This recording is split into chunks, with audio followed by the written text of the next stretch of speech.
perkembangan bisnis di Indonesia dalam beberapa tahun ini sangat pesat. Salah satunya adalah perkembangan bisnis di bidang elektronik, khususnya dalam hal kebutuhan akan komputer, perangkat digital lainnya. Hal ini disebabkan komputer, yakni laptop, menjadi kebutuhan utama bagi masyarakat, baik untuk keperluan pribadi, pendidikan, maupun bisnis. Nah, salah satunya adalah Kota Bandung. Kota Bandung sebagai salah satu kota besar di Indonesia yang dikenal dengan komunitas kreatif dan juga teknologi yang tinggi, menjadi pasar potensial bagi perusahaan yang bergerak di sektor elektronik. Nah, salah satunya adalah DXC Multimedia. DXC Multimedia adalah perusahaan yang berfokus pada penyediaan produk dan juga layanan di bidang elektronik, terutama komputer dan juga perangkat digital. Nah, perusahaan ini tidak hanya berperan sebagai pengecer yang menjual produk berkualitas, tetapi juga menawarkan layanan purna jual seperti perbaikan, perakitan, dan juga peningkatan spesifik perangkat lainnya. Nah, untuk dapat memetakan kekuatan pesaing DXC Multimedia, perlu melihat beberapa pesaing yang mungkin ada di pasar. Salah satunya adalah analisis tentang kekuatan dan juga kelemahan pesaing dari DXC Multimedia. Yang pertama ada Cybersoft Telkom University. Cybersoft Telkom University ini memiliki kekuatan diantaranya yang pertama adalah lokasi strategis yang berlokasi di dalam lingkungan Telkom University yang memudahkan akses bagi mahasiswa. Yang kedua adalah ketersediaan produk yang menyediakan beragam produk termasuk produk elektronik dan juga komponen produk lainnya seperti gadget ataupun aksesoris pendukung lainnya. Yang ketiga adalah harga yang kompetitif. Dengan menawarkan harga yang terjangkau bagi mahasiswa dengan sering mengadakan diskon atau promosi khusus dengan adanya program loyalitas atau potongan harga lainnya. Yang keempat adalah pelayanan pelanggan, dilengkapi dengan staf yang ramah dan juga bersedia membantu memberikan informasi produk yang sesuai dengan kebutuhan pelanggan. Kemudian ada kelemahan dari Cybersoft Telkom University ini. Yang pertama adalah target pasar yang lebih terkonsentrasi pada lingkungan Telkom University saja. Yang kedua adalah keterbatasan variasi produk dengan adanya pilihan produk premium atau merek ternama lebih terbatas dibandingkan dengan pesaing-pesaing lainnya. Kemudian ada Cyber ini belum memiliki platform digital atau e-commerce yang memadai untuk mendukung pembelian. Kemudian jam buka ataupun terbatas pada waktu kerja seperti kampus itu kurang fleksibel. Kemudian pesaing lainnya ada Bose Laptop dengan memiliki kekuatan yaitu menawarkan berbagai merek dan juga jenis laptop mulai dari laptop baru hingga laptop bekas. Yang kedua adalah harga yang kompetitif. Harga laptop bekas yang bersaing menarik pelanggan yang mencari produk dengan anggaran yang terbatas. Kemudian yang ketiga adalah layanan teknis, yaitu menyediakan layanan reparasi laptop dan juga komputer dengan teknisi berpengalaman. Dan yang keempat adalah adanya kredibilitas dan juga reputasi.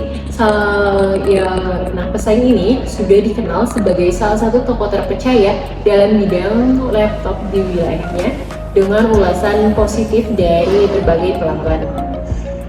Kemudian ada kelemahan dari Bose Laptop itu sendiri. Yang pertama adalah produk yang dijual lebih berfokus pada laptop dan juga komputer, kurang menawarkan perangkat elektronik lainnya seperti smartphone atau gadget lainnya. Yang kedua adalah minimnya inovasi digital, belum memiliki e-commerce yang lengkap untuk mendukung pembelian online secara praktis. Yang ketiga adalah persaingan ketat dalam kategori laptop besar, laptop bekas.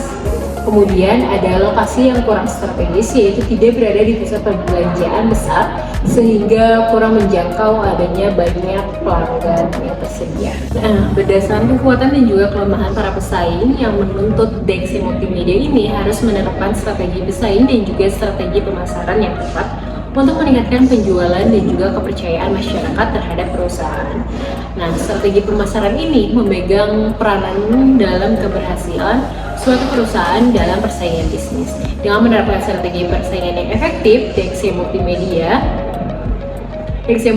ini dapat meningkatkan daya saingnya melalui penawaran produk yang relevan, promosi kreatif. Nah, berdasarkan penelitian yang telah dilakukan oleh Amalia et al. 2023 dengan judul Analisis Strategi Pemasaran dalam Meningkatkan Penjualan pada Kafe Bracelet dan Fritz Banjarmasin menggunakan analisis SWOT. Dari hasil penelitian tersebut menunjukkan bahwa adanya manfaat kekuatan mengatasi kelemahan dengan memanfaatkan peluang untuk memperkuat merek mereka. Nah, penelitian ini bertujuan untuk menganalisis strategi pemasaran yang diterapkan DXC Multimedia dalam menghadapi persaingan bisnis di Kota Bandung. Analisis ini diharapkan dapat memperoleh rekomendasi strategis yang dapat membantu DXC Multimedia dalam meningkatkan daya saingnya di bidang industri elektronik. Tetapi juga dari penelitian ini tidak hanya bagi DXC, tetapi perusahaan-perusahaan lain yang memiliki kurangnya promosi terhadap strategi pemasaran. Nah, sebelum kita membahas lebih lanjut mengenai metode maupun hasil pembahasan dari DXC Multimedia yang telah kelompok kami lakukan, sebaiknya kita membahas dulu nih apa itu strategi. Strategi merupakan sarana untuk mencapai tujuan perusahaan termasuk tujuan jangka panjang, program pelaksanaan, dan juga penentuan prioritas dalam penggunaan sumber daya. Ada yang namanya pemasaran. Nah, pemasaran ini adalah proses di mana perusahaan menciptakan nilai unggul bagi pelanggan, membangun hubungan yang baik dengan mereka dengan tujuan mendapatkan nilai dari pelanggan. Kemudian ada yang namanya bauran pemasaran. Bauran pemasaran ini adalah seperangkat alat yang digunakan perusahaan untuk mencapai tujuan di pasar sasaran yang meliputi produk, harga, dan juga tempat. Kemudian ada strategi pemasaran, yaitu cara yang diambil perusahaan untuk merealisasikan misi, tujuan, dan juga sasaran. Kemudian yang terakhir adalah analisis SWOT. Metode analisis SWOT merupakan metode atau strategis untuk mengevaluasi kondisi internal dan juga eksternal suatu organisasi melalui 4 elemen, yaitu kekuatan, kelemahan, peluang, dan juga ancaman. Dan yang terakhir adalah adanya matriks SWOT. Matriks SWOT adalah alat analisis strategis yang digunakan untuk mengevaluasi kondisi internal dan juga eksternal suatu organisasi atau bisnis. Yaitu penelitian ini menggunakan metode kuantitatif dengan pendekatan deskriptif untuk menggambarkan secara mendalam strategi pemasaran yang diterapkan oleh DXC Multimedia dalam menghadapi persaingan bisnis. Data yang diperoleh dianalisis menggunakan model analisis interaktif Miles dan Haberman yang melibatkan 4 tahap, yaitu pengumpulan data, reduksi data, penyajian data, dan penarikan kesimpulan. Selanjutnya, DXC Multimedia menghadapi persaingan ketat di industri elektronik, khususnya di Bandung, berdasarkan data yang telah dikumpulkan melalui wawancara, observasi, dan analisis dokumen perusahaan, mencakup transkrip wawancara, dokumentasi berupa foto, serta hasil observasi. Dalam penelitian ini, analisis SWOT menunjukkan bahwa DXC Multimedia memiliki sejumlah kekuatan signifikan, layanan purna jual yang lengkap seperti reparasi, perakitan, dan peningkatan spesifikasi perangkat menjadi salah satu keunggulan utama. Lokasi mereka yang strategis di depan Telkom University juga memudahkan akses pelanggan, terutama mahasiswa. Selain itu, harga produk yang kompetitif dan kemampuan menyediakan layanan custom komputer menjadi nilai tambah yang membedakan DXC Multimedia dari pesaingnya. Namun, DXC Multimedia juga menghadapi tantangan seperti rendahnya tingkat brand awareness, jangkauan pasar yang terbatas, dan anggaran promosi yang kecil. Di sisi eksternal, peluang besar terbuka dalam meningkatkan kebutuhan perangkat elektronik di kalangan mahasiswa dan UMKM, serta tren digitalisasi yang terus berkembang. Meski demikian, ancaman dari pesaing besar dan platform e-commerce dengan harga lebih murah menjadi tekanan yang harus diatasi. Pada matriks 2x2 DXC Multimedia terdapat 4 kuadran yang menghubungkan harga dengan lokasi strategis. Yang pertama, ada harga tidak terjangkau dan lokasi strategis. Lokasi yang baik tetapi harga tinggi dapat mengurangi daya tarik pelanggan. Lalu harga terjangkau dan lokasi tidak strategis, di mana masih menjadi pertimbangan untuk target tertentu meskipun ada keterbatasan lokasi. Lalu yang ketiga, ada harga tidak terjangkau dan lokasi tidak strategis, di mana beresiko kehilangan pelanggan karena kurangnya nilai yang ditawarkan. Nah, lalu posisi yang ideal ada pada harga terjangkau dan lokasi strategis, di mana posisi ideal untuk menjadi pemimpin pasar yaitu dengan menawarkan akses mudah dan harga kompetitif. Setelah memahami kondisi melalui SWOT, DSC menerapkan analisis STP untuk merancang pendekatan yang lebih terarah. Dalam penelitian ini, analisis STP digunakan untuk memahami bagaimana DSC multimedia membagi pasar mereka ke segmentasi, targeting, dan positioning. Selanjutnya, segmentasi pasar DSC multimedia itu ada dua. Yang pertama, korporasi besar dan individu kreatif. Untuk korporasi besar, perusahaan yang membutuhkan produk elektronik untuk operasional kinerjanya. Dan untuk individu kreatif, mahasiswa, pelaku usaha, dan individu yang membutuhkan perangkat personal. Nah, layanan yang ditawarkan oleh DSC itu bisa perakitan komputer, solusi perangkat keras dan lunak, serta produk elektronik, aksesoris, perbaikan, dan peningkatan spesifikasi. Nah, untuk target utama DSC adalah mahasiswa dan pelaku UMKM.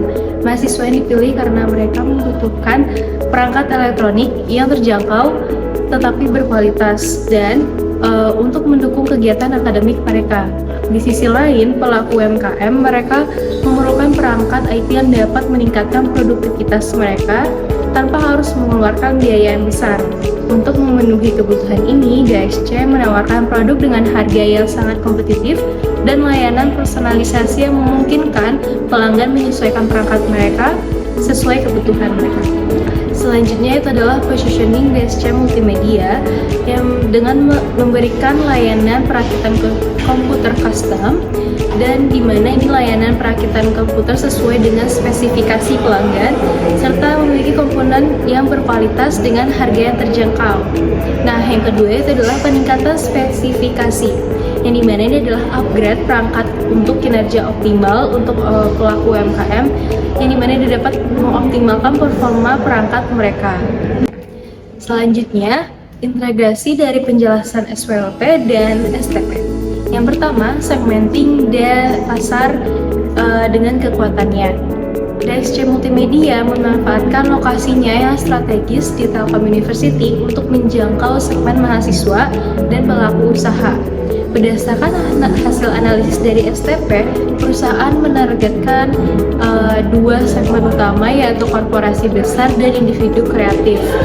Yang dimana keunggulan DSC ini dalam menyediakan layanan perakitan komputer custom dan konsultasi teknis menjadi salah satu kekuatan utamanya yang mendukung strategi ini. Yang kedua itu adalah target dan peluang. Yang dimana dengan target utama mahasiswa dan komunitas IT, DSC memiliki peluang yang besar untuk meningkatkan loyalitas pelanggan melalui layanan personalisasi perangkat dan inovasi teknologi. Tren digitalisasi juga membuka peluang untuk memperluas jangkauan pemasaran digital perusahaan. Dan yang ketiga itu adalah positioning dan ancaman. DSC memposisikan diri sebagai penyedia perangkat elektronik berkualitas dengan layanan personalisasi dan pernah jual yang unggul. Namun, ancaman dari pesaing besar dengan harga yang lebih rendah serta popularitas e-commerce menjadi tantangan yang harus dihadapi dan mempertahankan posisi ini bagi DSC. Beberapa rekomendasi strategis yang bisa membantu untuk DSC menjadi lebih tepat dalam strategi pemasarannya. Yang pertama adalah layanan berbasis langganan, yang dimana ini menawarkan model langganan untuk layanan seperti pemeliharaan perangkat atau pembaruan software secara berkala dapat menciptakan pendapatan yang berkelanjutan. Dan yang kedua adalah kolaborasi dengan influencer lokal, yang dimana ini menggandeng influencer di bidang teknologi atau akademik dapat meningkatkan kesadaran merek dan daya tarik produk, terutama di kalangan anak muda. Dengan terus memperbarui strategi pemasaran dan menyesuaikan dengan tren pasar, DSC Multimedia memiliki peluang yang besar untuk mempertahankan pertumbuhan dan daya saing di pasar elektronik dan teknologi. Baik, tadi itu adalah pemaparan penelitian kami yang berjudul Analisis Strategi Pemasaran dalam Menghadapi Persaingan Bisnis pada DSC Multimedia. Terima kasih.